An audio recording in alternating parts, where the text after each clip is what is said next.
Sir అయితే మనకిప్పుడు జనరల్‌గా షుగర్ వస్తుంటాయి, బీపీలు వస్తుంటాయి, ఈ కడుపులో గ్యాస్ ఫార్మేషన్ వస్తుంటది, లావు అవుతున్నారు, థైరాయిడ్ జనరల్‌గా ఇప్పుడు ఎక్కువగా వినిపిస్తున్నట్టు హెయిర్ లాస్ అవుతుంది, D3 డెఫిషియన్సీ, D3 ఎండలకు పోకుండా.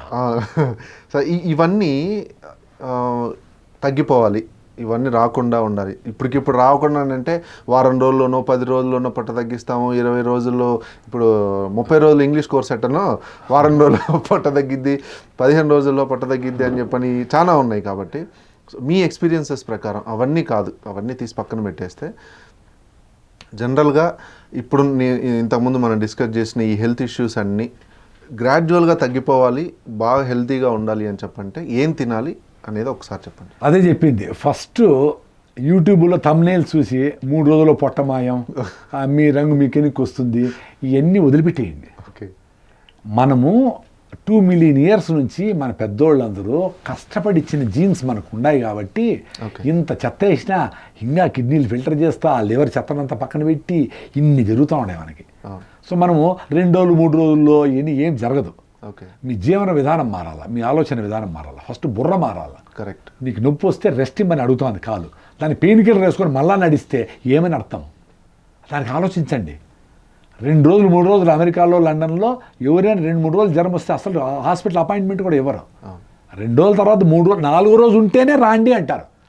అందులోపల బాడీని రెస్ట్ తీసుకొని ఇంట్లో ఉంటే బాడీ మెకానిజం అంతా దాన్ని ఫైట్ చేసి వైరస్ బ్యాక్టీరియాని చంపి పెడతాది. దాన్ని కరెక్ట్ అందులో లంకనం పరమౌషధం అంటారు. అంటే భోజనం చేయకుండా పడుకుంటే ఇంకా బాగా రెడీ అవుతుంది. ఏ కుక్క అయినా ఏజ్తో జ్వరం వస్తే భోజనం మనిషి ఒకటే డోలో వేసుకొని మళ్ళా తింటాడు.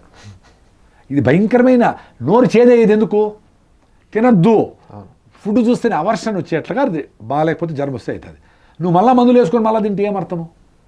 పళ్ళు ఎందుకు రాలిపోయేది ఒక వయసు అయినాక? ఇంక నువ్వు మాంసం తినేది చాలరా నాయనా, ఇంకా జావదాగి నోరు మూసుకొని బయట ఉంటే నీ జీర్ణ వ్యవస్థ తక్కువైంది, మళ్ళీ పళ్ళు కొట్టుకొని ఏమకల ఊరికితే ఏమర్థము?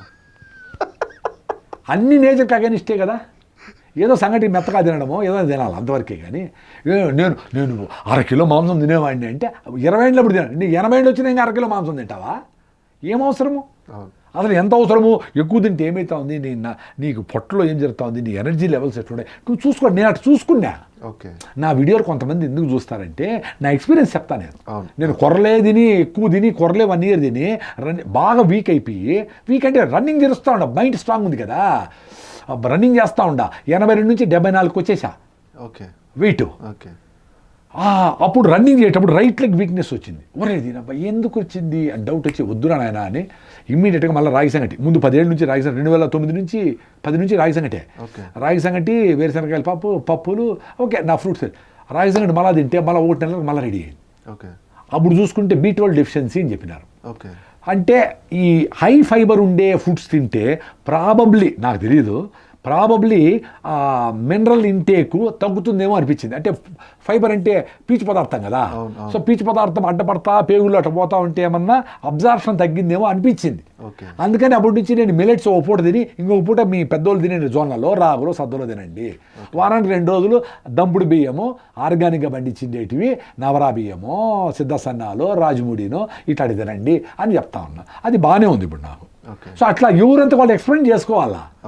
నేను చెప్పింది కరెక్ట్ కాదు అని చెప్పే ధైర్యం ఉండాలా.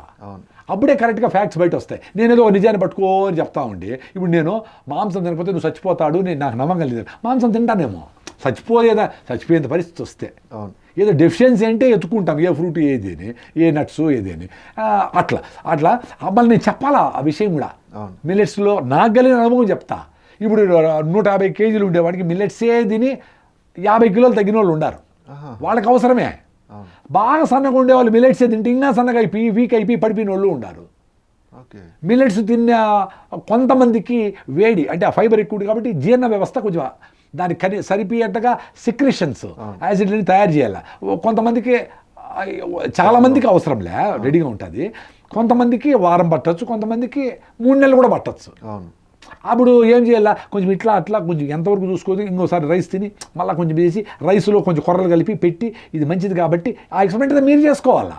నేనే అన్ని ఎక్స్పెరిమెంట్లు మీకోసం చేయను కదా, నా ఎక్స్పెరిమెంట్ కదా నేను చేసుకుంటా. మీకోసం నేను ఎందుకు చేస్తా, నేను ఎట్లా చేస్తా? మీ ఇంట్లో వాళ్ళ పరిస్థితి నీకు తెలుస్తుంది. ఏ కొర్రలు మంచిదా, సామలు మంచిదా, ఆరికలు మంచిదా అంటారు. మీ ఇంట్లో ఒక వారం అంతా కొర్రలు వాడండి, ఎవరెవరికి ఏం జరిగింది ఎట్లుంది అని రాసుకోండి. ఇంకో రోజు సామలు, ఇంకో వారం రోజులు ఆరికలు, ఇంకో రోజు ఊదలు, ఇంకో వారం రోజులు అండుకొర్రలు, ఇంకో వారం రోజులు రాగులు. ఎక్స్పెరిమెంట్ చేయండి అబ్బా. 20 ఏళ్ళు పనికిరాని చదువు చదివినాం కదా, 20 ఏళ్ళు. ఒక 6 వారాలు ఒక నెల ఎక్స్పెరిమెంట్ చేసుకోలేరా? చేయొచ్చు. బుర్ర పెడితే చేయొచ్చు. మీ ఫ్యామిలీ కోసము మీరు బుర్ర పెట్టకపోతే ఎట్లా? విల్ పవర్ ఉండాలి. ఆ విల్ పవరే పోయిండేది. ఓకే, అది పోయిందనే 2,500 సంవత్సరాల మీద బుద్ధుడు ఆయన వచ్చి బుద్ధం శరణం గచ్చామి, సంఘంతో ఉండు. ఇప్పుడు నేను సంఘంతో ఉండా, మీతో మాట్లాడుతుంటే వేల మందితో మాట్లాడుతూ ఉండే. ఇట్లా నాకు సెరటోనిన్ హార్మోన్, హ్యాపీ హార్మోన్ వస్తూ ఉంది. నేను మిమ్మల్ని హ్యాపీనెస్ కోసం రాలే. నేను హ్యాపీగా ఉండాలంటే ఇట్లా ఉండాలి. నేను జనాలు అనుకుంటాడు మా కోసం సార్ మీరు ఎంత నేనేం త్యాగం చేయలే. నేను హ్యాపీగా ఉండేదానికి నేను ఎట్లా ఉండాలి అట్లా ఉండా, అంతే. ఫస్ట్ నువ్వు హ్యాపీగా ఉండాలి, ఎదుటి హ్యాపీగా పెట్టేదానికి. నువ్వే ఏడుస్తా మూలుగుతా ముక్కుతా ఉంటే ఎదురు ఏమిస్తావు హ్యాపీనెస్? సో అట్లా సంఘం శరణం గచ్చామి, ధర్మం శరణం గచ్చామి. ధర్మంగా ఉండు, వాడు బతకనిరా, నువ్వు బతుకు వాడు బతకని. ఈ 3 ఉంటే హ్యాపీగా ఉంటాడని చెప్పినాడు ఆయన. మొత్తానికి మన ఇప్పుడున్నటువంటి సమాజానికి వాళ్ళు బుద్ధి మారాలి అని చెప్పానంటే ఏ విధంగా మారాలి? వాళ్ళ ఆలోచన విధానం ఎలా మారాలి? అసలు ఎవరి మీద నందేయకుండా భార్య మీద భర్త, భర్త మీద భార్య, విల్లుళ్ళు, ఈ కారణము, ఆ గవర్నమెంట్, ఈ క్యాస్ట్, అది ఏమీ లేకుండా అసలు నిన్ను నువ్వు ఎట్లా మోసం చేసుకుంటాడో అని ఆలోచించాలి. అంతర్ముఖం. నీ అంతకు నువ్వు ఎందుకు జడ్జి చేస్తాడో, నువ్వు ఎన్నిసార్లు తప్పు చేసింటావు, నీ భార్య తిట్టింటావు, అరిసింటావు, ఆమె ఏదో అనింది దానికి ఎందుకు, అట్లా ప్రతి ఒక్కటి క్వశ్చన్ చేసుకోండి. సెల్ఫ్ క్వశ్చనింగ్ ఉంటే సూపర్ అయిపోతాడు. సైలెన్స్ వస్తుంది. వీలైతే విపాసన ధ్యానము కోర్స్ చేయండి. నేను చేయలే, ఇంకా పోవాలని చాలా నుంచి అనుకుంటా ఉండ. 7 రోజులు ఎవరితో మాట్లాడకూడదంట. 7 రోజులు కళ్ళలో కళ్ళు పెట్టుకుని ఎవరితో కూడదు, తెలిసిన వాళ్ళతో పోకూడదు. సైలెంట్గా ఉండాలా. అంతర్మదనం అంటే నీ లోతుల్లోకి నువ్వు పోయి అబ్జర్వ్ చేసుకునేది. దానివల్ల ఏంటి సార్ ఉపయోగం? ఇది ఇప్పుడు మీరు క్వశ్చన్కి ఆన్సర్ అదే.